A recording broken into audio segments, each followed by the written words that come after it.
Sugiono, Menteri Luar Negeri.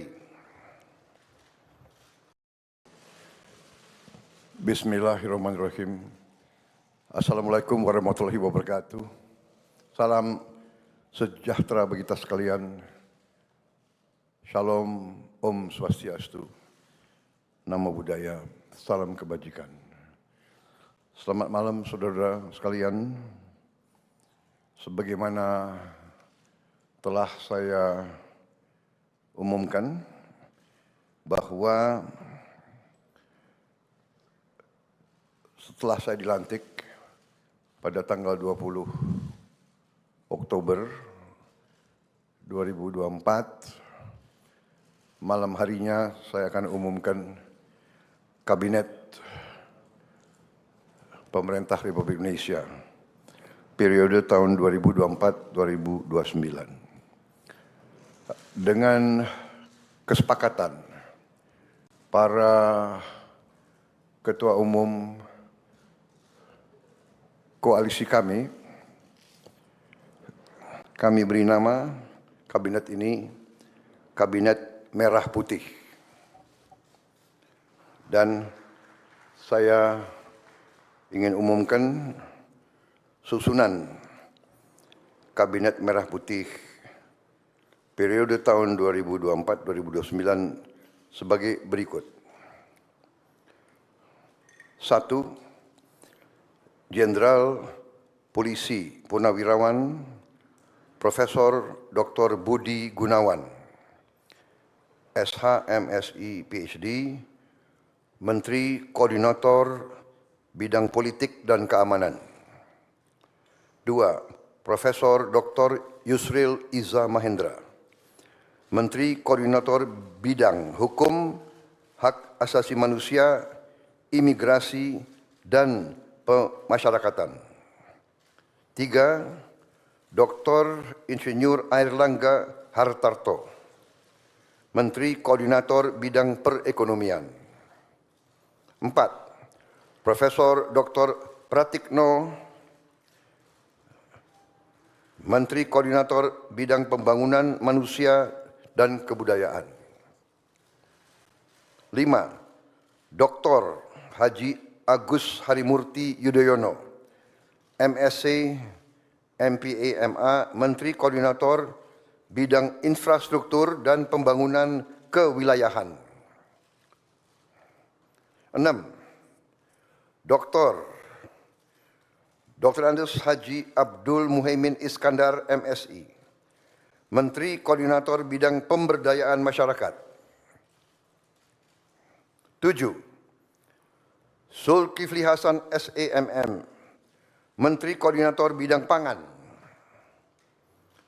8. Prasetyo Hadi, Menteri Sekretaris Negara. 9. Jenderal Polisi Purnawirawan Muhammad Tito Karnavian, Menteri Dalam Negeri. 10. Sugiono, Menteri Luar Negeri. 11.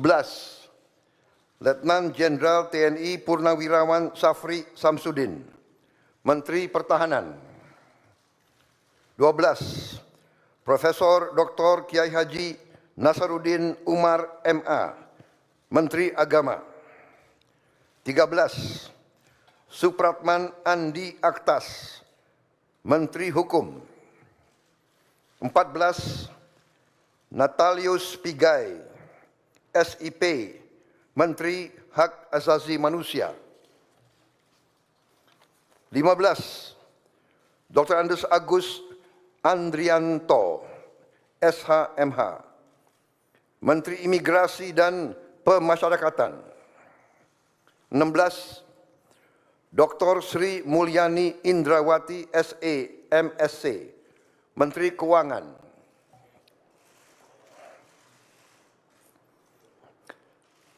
17. Profesor Dr. Abdul Muti, MED, Menteri Pendidikan. 18. Profesor Dr. Insinyur Satrio Sumantri Brojonegoro, Menteri Pendidikan Tinggi, Sains dan Teknologi. Saya lengkapi ya, tadi 17, Profesor Dr. Abdul Mukti MED, Menteri Pendidikan Dasar dan Menengah. Saya lanjutkan, Dr. Fadlizon MSc, Menteri Kebudayaan.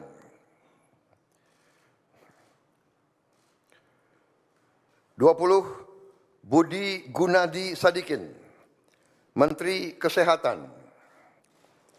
21, Saifullah Yusuf, Menteri Sosial. 22, Profesor Insinyur Yasyarli, PhD, Menteri Ketenagakerjaan. 23, Abdul Qadir Karding, Menteri Pelindungan Pekerja Migran Indonesia, Kepala Badan Pelindungan Pekerja Migran Indonesia. 24, Dr. Haji Agus Gumiwang Kartasasmita, Menteri Perindustrian. 25, Dr. Budi Santoso, MSI, Menteri Perdagangan. 26, Dr. Bahlil Lahadalia, SE, MSI, Menteri Energi dan Sumber Daya Mineral. 27, Insinyur Dodi Hanggodo, MPE, Menteri Pekerjaan Umum. 28, Marwar Sirait, SIP, Menteri Perumahan dan Kawasan Permukiman. 29, Yandri Susanto, MPD,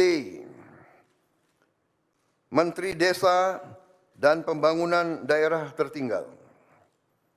30, M. Iftitah S. Surya Nagara, SHMA, Menteri Transmigrasi. 31, Dudi Purwagandhi SH, Menteri Perhubungan. 32, Mutia Fiada Hafid, Bachelor Engineering MIP, Menteri Komunikasi dan Digital. 33, Dr. Insinyur Haji Andi Amran Sulaiman, Menteri Pertanian. 34, Raja Juli Antoni, PhD, Menteri Kehutanan. 35, Sakti Wahyu Trenggono, Menteri Kelautan dan Perikanan. 36, Nusron Wahid, SS, MSI, Menteri Agraria dan Tata Ruang, Kepala Badan Pertanahan Nasional. 37, Profesor Dr. Insinyur Rahmat Pambudi, MS, Menteri Perencanaan Pembangunan Nasional, Kepala Badan Perencanaan Pembangunan Nasional. 38, Rini Widyantini, SH, MPM, Menteri Pendayagunaan Aparatur Negara dan Reformasi Birokrasi.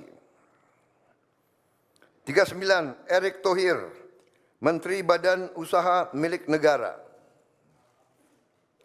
40, Dr. Wihaji SAG, MPD, Menteri Kependudukan dan Pembangunan Keluarga, Kepala Badan Kependudukan dan Keluarga Berencana Nasional. 41, Dr. Hanif Faisal Nurofik, Menteri Lingkungan Hidup, Kepala Badan Pengendalian Lingkungan Hidup. 42, Rozan Perkasa Ruslani, Menteri Investasi dan Hilirisasi, Kepala Badan Koordinasi Penanaman Modal. 43, Budi Ari Setiadi MSI, Menteri Koperasi. 44, Maman Abdurrahman ST, Menteri Usaha Mikro, Kecil dan Menengah. 45, Widianti Putri, Menteri Pariwisata. 46, Teguh Rifki Harsyah, Menteri Ekonomi Kreatif, Kepala Badan Ekonomi Kreatif. 47, Hajah Arifatul Khairi Fauzi, Menteri Pemberdayaan Perempuan dan Perlindungan Anak. 48, Abenandito Aryo Tejo, Menteri Pemuda dan Olahraga. Selanjutnya, kementerian dan lembaga yang tidak di bawah koordinasi oleh Menko, yaitu 49, Profesor Dr. Haji Sanitiar Burhanuddin, Jaksa Agung. 50, Letnan Jenderal TNI Purnawirawan Muhammad Herindra, Kepala Badan Intelijen Negara. 51, Letnan Jenderal TNI Purnawirawan AM Putranto, Kepala Staf Kepresidenan. 52, Hasan Nasbi, Kepala Kantor Komunikasi Presiden. 53, Teddy Indra Wijaya, Sekretaris Kabinet.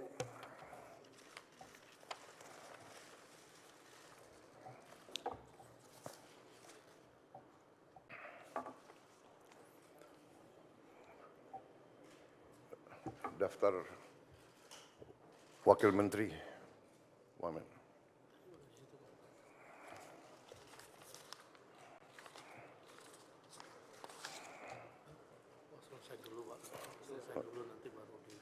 Oke. Baik, demikian adalah susunan para menteri dan kepala badan.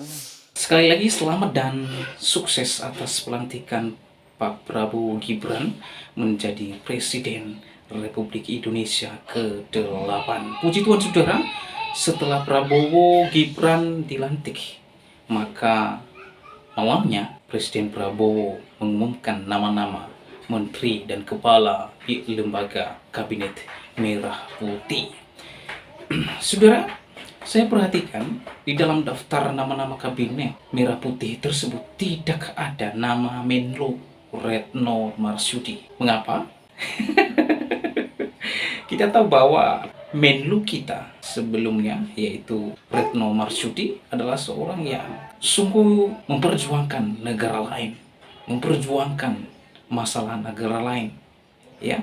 Bahkan ia semangat sekali mengutuk Israel. Kelihatan Menlu kita adalah berpihak kepada negara tertentu terkait dengan peristiwa yang terjadi di Timur Tengah. Saudara tahu ketika Hamas pada 7 Oktober 2023 lalu, Hamas melakukan aksinya, tetapi Ibu Retno ini tidak mengutuk aksi yang dilakukan Hamas kepada Israel, di mana warga Israel lebih 1.400 jiwa melayang, saudara. Tetapi Menlu tidak mengutuk itu. Kemudian aksi Iran terhadap Israel, Menlu tidak mengutuk itu. Hizbullah melakukan aksinya terhadap Israel, Ibu Retno tidak mengutuk itu. Ketika Israel membalas, baru Ibu Menlu besar sekali suaranya mengutuk Israel, saudara. Puji Tuhan, orang-orang seperti ini tidak perlu kalau ia hanya melihat satu sisi terkait dengan peristiwa yang ada di Timur Tengah. Nah, teman-teman, memang benar, Ibu Retno ini kerjanya hanya mengurus negara lain, sementara di negara sendiri tutup mata dengan apa yang terjadi di Indonesia, saudara. Umat Kristiani belum sepenuhnya merdeka dan bebas berekspresi dalam hal beribadah kepada Tuhannya. belum bebas. Para intoleran berkeliaran, penutupan gereja semakin berkeliaran, pendirian gereja sulit, izin pendirian gereja sulit untuk didapatkan, ibadah yang sedang berlangsung dibubarkan. Dan ini masalah di depan mata, di negara sendiri, di Indonesia sendiri. Tetapi Ibu Retno tidak melihat itu sebuah kasus yang sangat urgensi, yang harus diselesaikan. Dan Ibu Retno tidak melihat itu adalah sebuah tantangan peradaban. Tidak melihat itu. Tetapi yang dia lihat adalah masalah dan konflik negara lain. Ya, dia lebih memperjuangkan negara lain, sementara negara sendiri masih banyak yang belum bebas merdeka di dalam beribadah menyembah Tuhan. Ya, Ibu Retno hanya sibuk mengutuk Israel, tetapi aksi-aksi negara lain kepada Israel tutup mulut dan diam seribu bahasa. Ya. Nah teman-teman, saya melihat di dalam pidato Presiden Republik Indonesia yaitu Prabowo, di dalam pidato tersebut saya menangkap satu hal yang paling penting, yang sangat-sangat penting di dalam kepemimpinan selama 5 tahun ke depan. Prabowo mengatakan masalah-masalah yang terjadi di negara atau di internal harus segera diselesaikan dan diperbaiki, karena itu mengganggu kesejahteraan bangsa dan negara. Nah teman-teman, bagi saya ini satu gagasan yang sangat bagus sekali di dalam kepemimpinan Pak Presiden Prabowo, di mana ia lebih memperhatikan internal bangsa dan negaranya sendiri. Menurut saya ini sebuah ide yang sungguh sangat luar biasa, karena pemimpin itu bukan sibuk mengurus negara lain, tetapi pemimpin bangsa itu harus mendahulukan dan fokusnya sentralnya kepada bangsanya sendiri. Dan ini satu visi dan misi Pak Prabowo, bahwa menyelesaikan dan memperbaiki masalah-masalah yang terjadi di bangsa ini, mengurus dan menyelesaikan masalah-masalah internal seperti para intoleran yang berkeliaran itu, kemiskinan, korupsi, dan lain sebagainya. Maka bangsa Indonesia ini mengalami peradaban yang sangat signifikan, saudara. Lalu apa yang saya sampaikan di sini, berharap kepada kepemimpinan Menteri Luar Negeri yang telah terpilih menjadi Menlu, kiranya memiliki worldview dan pandangan yang benar untuk melihat peristiwa yang terjadi di Timur Tengah dengan benar. Jangan seperti Menlu sebelumnya, hanya melihat satu sisi, namun tidak melihat sisi yang lain. Itu yang pertama. Kedua, menyelesaikan masalah-masalah internal bangsa dan ikut menyuarakan untuk mencabut SKB 2 Menteri dan Undang-Undang Penistaan Agama, yang seringkali para intoleran memakai dan bersembunyi di balik SKB 2 Menteri dan Undang-Undang Penistaan Agama untuk melakukan aksinya. Mereka menolak, mereka menutup, mereka membubarkan ibadah umat agama lain. Yang ketiga, memberantas oknum-oknum yang anti dengan agama lain, yang menganggap diri sebagai mayoritas di bangsa ini, dan mereka menggunakan itu untuk menindas dan menolak umat agama lain untuk berekspresi di dalam menyembah dan memuji Tuhannya.